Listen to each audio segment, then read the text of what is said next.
Kehadiran Islam yang dibawa oleh Nabi Muhammad, tidak hanya menghapus tradisi jahiliyah, akan tetapi menjunjung tinggi martabat kemanusiaan.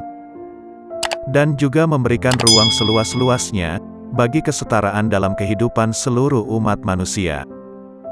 Sistem perbudakan dihapuskan oleh Islam, diskriminasi bangsa, kulit serta ras, juga ditinggalkan dalam Islam, dan Islam juga mengangkat martabat kaum Hawa. Imam Suyuti dalam kitab tafsirnya menjelaskan, ada dua mengenai perlakuan diskriminasi masyarakat Makkah, terhadap budak dan orang kulit hitam.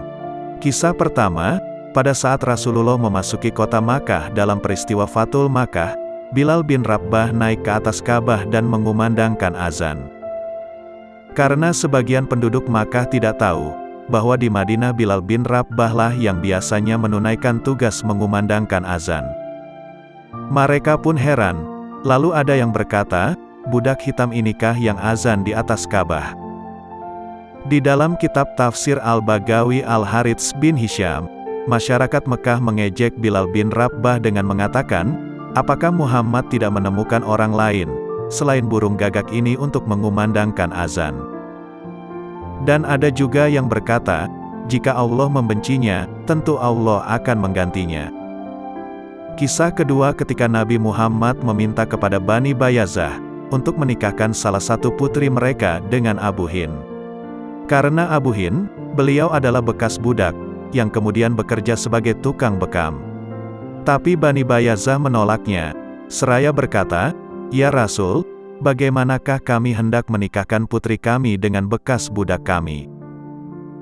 Dari dua peristiwa tersebutlah, menjadi sebab asbabun nuzulnya Al-Quran, surat Al-Hujurat ayat 13 yang artinya, wahai manusia, sesungguhnya kami menciptakan kamu dari seorang laki-laki dan seorang perempuan, dan menjadikan kamu berbangsa-bangsa dan bersuku-suku, supaya kamu saling mengenal.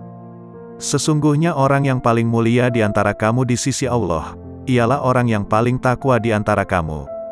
Sesungguhnya Allah Maha Mengetahui lagi Maha Mengenal. Quran Surat Al-Hujurat ayat 13.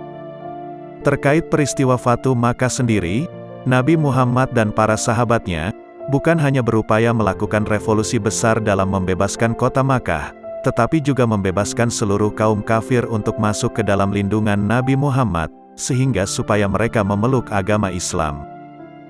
Ada satu peristiwa ketika Abu Sufyan dan para pembesar Quraisy akhirnya menyerah, dan bersedia mengikuti petunjuk Nabi Muhammad.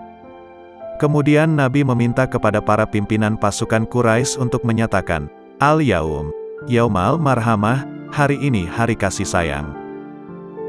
Setelah menerima penyerahan Mekah, Nabi Muhammad menyatakan keringanan bagi sebagian besar musuh Islam, termasuk orang-orang yang telah melawannya dalam pertempuran.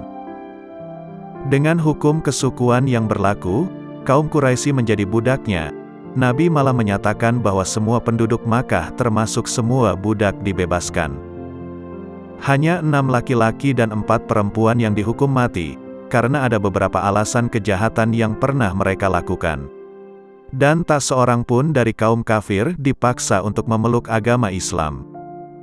Pada saat itu semua penduduk Makkah, diperintahkan harus mengambil sumpah, agar mereka tidak akan berperang lagi melawan Nabi Muhammad.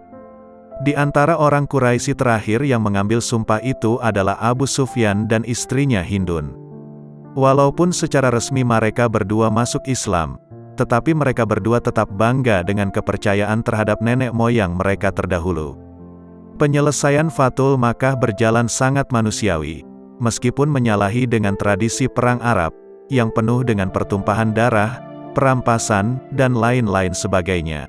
Namun kasih sayang Nabi Muhammad kepada masyarakat Makkah, itu lebih besar dalam hal ini, sehingga Nabi Muhammad betul-betul tidak ada dendam kepada mereka. Demikianlah kisah Ashabul Nuzul Al-Quran Surat Al-Hujurat ayat 13. Dari kisah ini bisa kita simpulkan, Allah menciptakan manusia itu berbangsa-bangsa dan bersuku-suku supaya manusia tersebut saling kenal mengenal. Sesungguhnya orang yang paling mulia di antara manusia di sisi Allah, ialah orang yang paling takwa di antara semua manusia. Dan juga dengan kehadiran Islam yang dibawa oleh Nabi Muhammad, tidak hanya menghapus tradisi kaum jahiliyah, tetapi juga menjunjung tinggi martabat kemanusiaan di seluruh dunia dari masa Nabi Muhammad sampai sekarang. Semoga bermanfaat.